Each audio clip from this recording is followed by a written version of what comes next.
Hello Naruto fans, I'm bringing you today a deck profile for my Kimono deck, and in the process of showing you the deck profile, I am also going to explain to you what I consider to be the gold standard deck building template for this game. So how almost every deck, not every single deck, but how almost every deck should look in terms of ratios of ninjas to missions to jutsus and the other things that come along with that.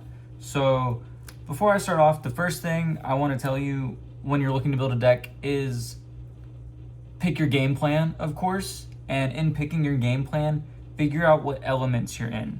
So for this, I'm building a Kimono deck. So the heart and soul of Kimono decks are flipping coins, and these are my early game ninjas. Sakura and Rock Lee let me flip coins to draw a card every turn, and Shikamaru flips a coin every time he gets opposed, which also lets Sakura draw. So Lee becomes a 6 power, Shikamaru does a mental power. This gives me early game board control, and Sakura draws cards in the process. And then the late game, here's my 4, 5, and 6. These are 2 Kimono cards, and then this one flips a coin, so it all ties together. And in seeing these ninjas, it's clear that my main element is going to be wind, and then maybe a little bit of earth splashed in, and then maybe a little bit of lightning. So knowing what elements you're in helps inform your decision on what optional ninjas to fill out your curve with, and what missions and jutsus you should be trying to run. So that being said, let's get into the template. So first, I want to clear up some, not necessarily misconceptions, but less optimal ways of doing a template. So there's the basic template. This is the easiest one to remember. It's very simple. It's 28, 13, 9. As simple as you can possibly get, no leeway for anything, no flexibility, but it gives you somewhere to start. So the cons are that it doesn't tell you what those cards do. It just tells you what card type they are, ninjas, missions, and jutsus, and then clients are case by case. Don't worry about those until you need to. But it doesn't tell you how many of those missions are consistency and interaction, and how many of those jutsus are consistency and interaction. It doesn't give you that extra level of detail. And of course, it's inflexible. If you're trying to play exactly 28, 13, 9 in every single deck, there will be some strategies where that is not the optimal count, and this template just doesn't give you a way to account for that. Next is the intermediate template. This is a little bit more flexible, and it fits most game plans, but there's still going to be a lot of cases where you kind of want to venture just outside of this, and it still doesn't indicate consistency versus interaction, and it still doesn't consider clients. It just talks about ninjas, missions, and jutsus. This is a little bit better, a little bit more flexible, but still not quite ideal. So then I'm gonna get into the gold standard template now. And this is what I think almost every single deck can follow and benefit from. So instead of sorting things just by ninjas, of course we're gonna get into the curve. And here's where I'm gonna tell you that curve. Instead of exact numbers for each count or ranges for each count, I'm gonna split it into early game, mid game, and late game. So instead of saying play this many zeros and this many ones and this many twos, it's gonna be play this many early game in these ratios, play this many mid-game ninjas in these ratios. So we have that extra level of detail and of granularity, as we call it in the engineering space. So I'm gonna start off with the early game ninjas. And remember, this is a Kimono deck profile, so I'm gonna show you what cards are in my Kimono deck, of course. So we're gonna start off with the early game. This includes zeros and ones. Anything after 1 is no longer early game. So I have 16 early game ninjas. This is how many you want. You want to have 16. You can venture outside of this if you've been playing the deck for a while and you know exactly what it's missing. If you need a little bit less or a little bit more. But honestly, I wouldn't go under 16. Sometimes I go up to 17 or higher. But me personally, I would never go below 16. And that's exactly how many I play in this deck.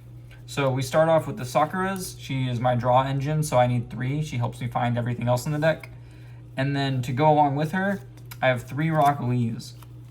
He lets me flip a coin every single turn, my turn and my opponent's turn, and every time I get heads, Sakura draws me a free card. So this is just the perfect combo to draw cards every turn. And then going along with the coin flip theme, we have 2 Hotaru. She lets me pay for 2 elements of missions, which is nice for the flexibility. And she has a very, very good effect that flips a coin, and whether it's heads or tails, I'm happy. And if it flips heads when I have Sakura in play, I'm extra happy because I draw an extra card. And then we got 2 Gara. This gives me a free guaranteed draw when I play it, whereas like Sakura and Hotaru, they don't always draw if the flips don't go my way. Gara always draws a card, and he has good stats, and he gives me access to the Gaara Tamari squad. And then you'll see I'm already at my 10 minimum 0 drops, so I'll get into the 1 drops now. I have 3 Shikamaru. He flips a coin every time he blocks or gets blocked, which helps me draw with Sakura. And I have 1 Tamari, which again gives me access to the Gaara Tamari squad. And she's just a solid ninja with a good effect, good stats, and she's a female if I need to draw off Shikamaru's decision. And I already have a Sakura in play or a Hotaru, and I want to find something, or let's say I already have a Hotaru in play and I want 2 support to back it up. Tamari's a perfect search. So is Sakura, but maybe I already have a Sakura in my hand. Anyway, maybe I have the Gaara, so I want to be able to have that squad access. I play 1 because she's searchable, and I don't need to see her every game, but when I do see her, she is nice to have. And then now, this is my minimum 4 1 drops, my minimum 10 0 drops. So I have 2 flex slots. So what am I doing with those 2 flex slots? 2 Hina. I feel like every deck in the game should be main decking Hina, me personally. At least 2, honestly. Maybe only 1 if like the off element is really rough. But I don't have any fire missions in this deck, and it's been working out just fine. I like 2 Hina in every deck minimum, and this puts me at a very safe count of 12 0 drops. Most people play 11, some play 10. I like to play 12. Really don't want to miss my zeros early, especially if we're playing tournament mulligan rules where I don't get a free mulligan. So that rounds off our 16 early game ninjas. Next, I'm going to go into the mid game. So we're going to want 2 2 drops and 2 3 drops, and then we have 2 more flex slots to get us to 6 mid game ninjas. So we had 16 early game, now we're going to 6 mid game. This is all part of that gold standard template. So the 2 I'm going to start off with are 2 Ino. This is because the Kimono deck does not cheat into play any extra ninjas. I am just deploying my 1 ninja for turn every turn, so Ino has absolutely no downside to me. I can even mind transfer and not have to worry about Ino, because mind transfer stealing a ninja doesn't count as putting it in play, so Ino doesn't prevent that. So I'm playing 2 Ino. This might honestly be the strongest card in the deck. This card is what keeps the game fair. This is what stops Ninja Swarm decks from just absolutely overrunning everything else. I can slow them down, keep them at my pace, and pull ahead from there. And then for my 2 3 drops, I am playing 1 Zetsu to control the field, and 1 Naruto. This is a very, very solid generic card. It gives me a free card when I play it to replace itself, injures to a bigger stat line, so it's a good blocker, and the card I draw comes from my battle rewards, so it gets my opponent further away from winning the game. And most importantly, it can reinforce on turn 6 and later into Aspirations or Sage mode. So just the 1 copy of that gives me access to so much utility. I really, really like this card. And then for the Zetsu, not only can I ambush this after paying for an Earth mission with it, it also has 3 support, which is really good, and can negate the effect of any ninja in the game that is on my opponent's field that is messing with my game plan or helping them too much. I can pull out the Zetsu and negate their effect. And then finally, for the 2 flex slots, if you know me, you already know what one of them is. It's the 3rd Ino, because as I said, this card is absolutely crazy. This is what lets decks like Kimono keep up with the broken decks that play 5 ninjas in 1 turn off Puppet Master Jutsu and all that. This is what keeps it fair. This is what lets me stay in the game long enough to pull out a win.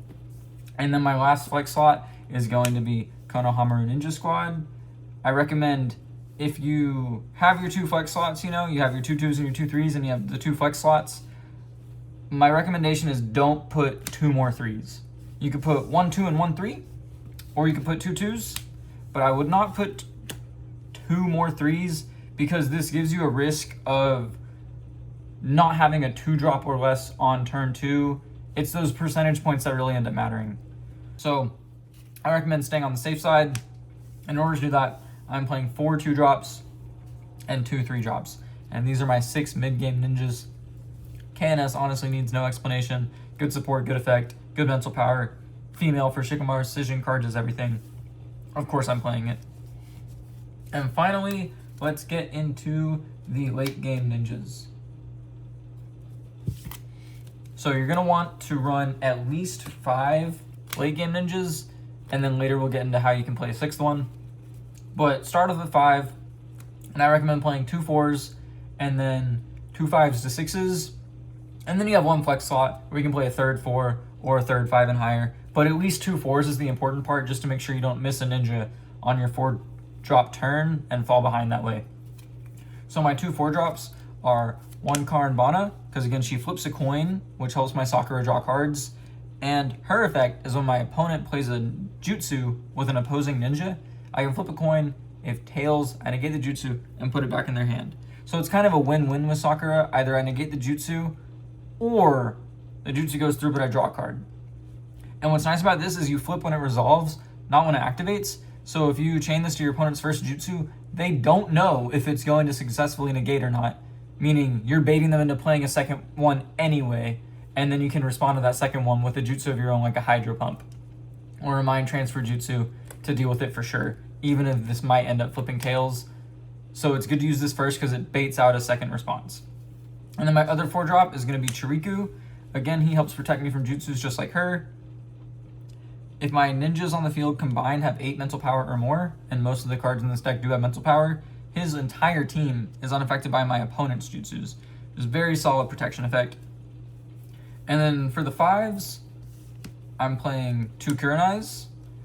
I really underestimated this card, but it's more of a win con than you might think initially. Like, it's so much stronger than it reads. Basically, if you flip heads, then no male ninjas can be users of jutsus that turn. So what that means is if your opponent has mostly males and their females are not strong jutsu users, you flip heads, you basically just go through and they can't do anything about it. You can tetragram, you can Hydro Pump, and you can Mind Transfer, and they just can't do anything about it because their males can't use jutsus. So in the right matchups, this card is an absolute powerhouse, and I really underestimated it for a long time.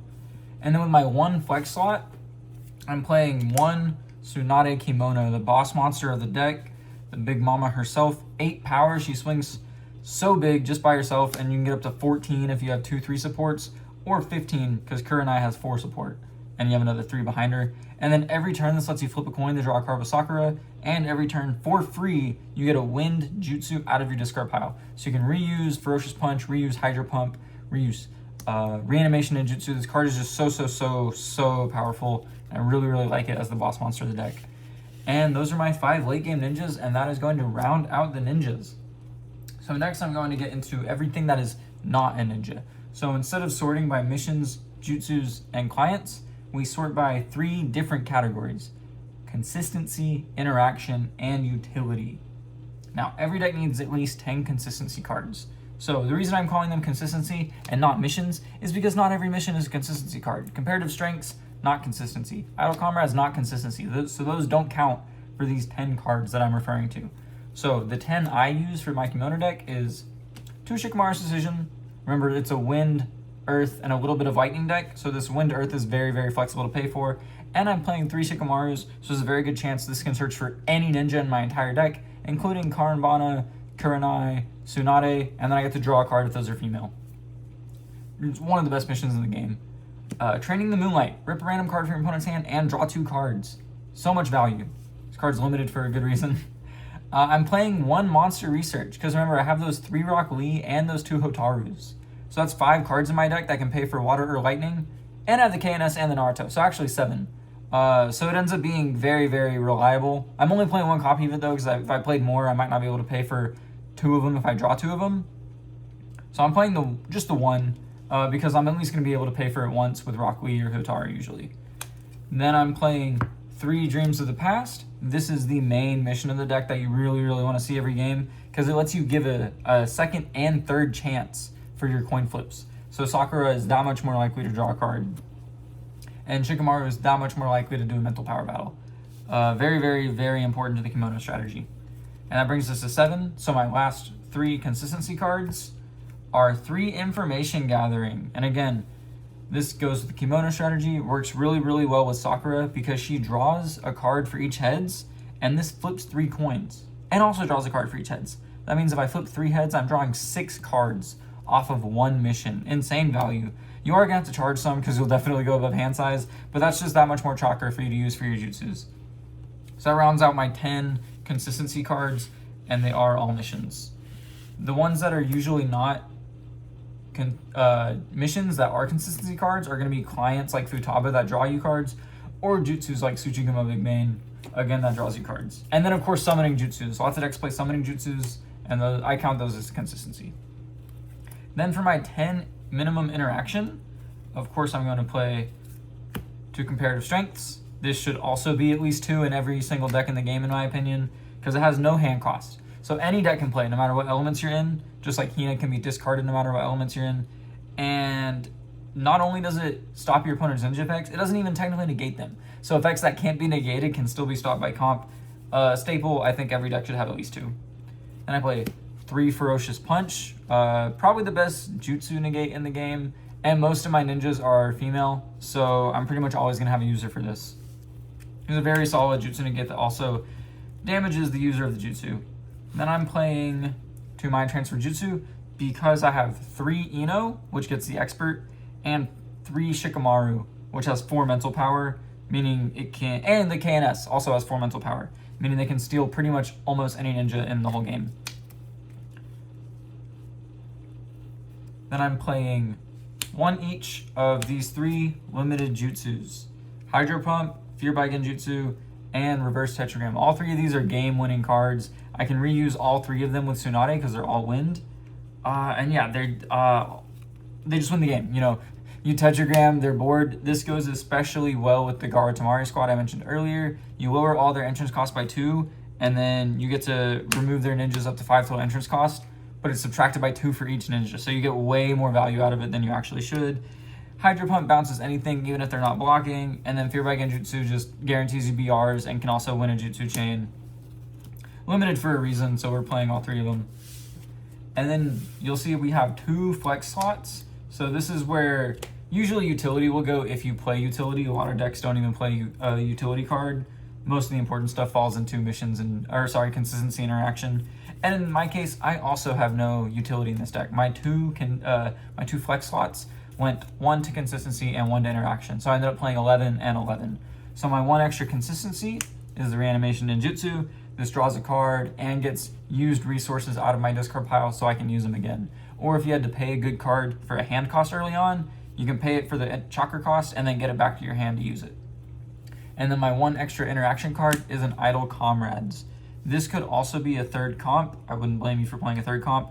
But I really like the Idle Comrades just because this can really catch people off guard in the main deck. They'll go for a squad. You just remove their squad from the game permanently. They don't even see it coming game 1 most of the time. So that rounds off those. I'm playing 11 consistency, 11 interaction. And then you'll notice that's only 49 cards. So the last part of the gold standard deck building template is 1 wild card slot. This can be anything you want. This can be another ninja. This can be a 3rd utility card, a 13th consistency card, literally whatever you want. And usually I like to play 28 ninjas to be on the safe side. So this is a 28th ninja. It gives me a 6th late game ninja, and first Hokage, he has mastery, so he can mastery the Hydro Pump to bounce 4 ninjas. When you deploy him, you get 2 cards to your hand from your opponent's battle rewards. And he has, 2 mental power, so still a decent mind transfer user for support. Just an all-around amazing card. And that is going to round out the gold ratio, or the gold standard deck building template for all these ratios and my Kimono deck profile. Thank you so much for watching. I hope you enjoyed this video, and I will be back with more deck profiles in the future. See you next time.